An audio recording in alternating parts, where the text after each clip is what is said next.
चंद्रपूर जिल्ह्यातून एक अत्यंत धक्कादायक आणि मोठी बातमी समोर येत आहे. सिंदेवाही वनपरिक्षेत्रात वनरक्षक आणि वाघीण यांच्यात झालेल्या थरारानंतर एका वाघिणीचा मृत्यू झाला आहे. मक्याच्या शेतात आपल्या बछड्यांचा शिरलेल्या वाघिणीने आधी बैलाला ठार केले आणि त्यानंतर वनरक्षकावरही हल्ला चढवला होता. चंद्रपूर जिल्ह्यातील सिंदेवाही वनपरिक्षेत्रात आज एका घटनेत मोठी खळबळ उडाली आहे. प्राप्त माहितीनुसार ही वाघीण आपल्या बछड्यांसह एका मक्याच्या शेतात शिरली होती आणि एका बैलाला शिकार करून ठार केले होते.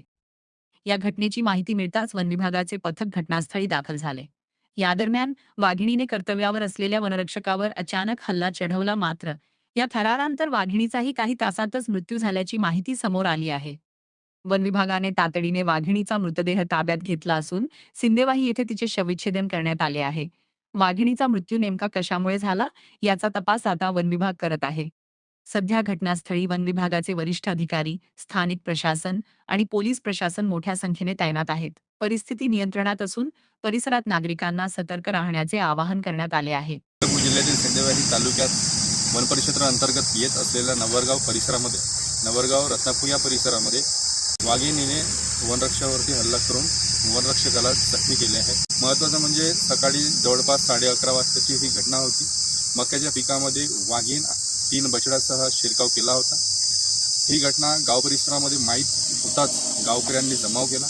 त्यानंतर त्या ठिकाणी संबंधित वनरक्षक त्या ठिकाणी गेले होते, परंतु त्या वाघिणीने वनरक्षकावरतीच हल्ला केल्याने वनरक्षक त्या ठिकाणी जखमी झाले. वनरक्षकाला उपचारासाठी सिंदेवाही येथे हलवण्यात आले.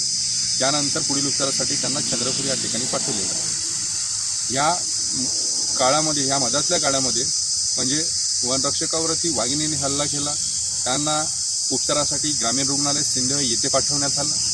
त्याच कालावधीमध्ये जवळपास 1 तासाच्या कालावधीमध्ये त्या वाघिणीचा मृत्यू झाला. हे मोठं आश्चर्य घडले आहे.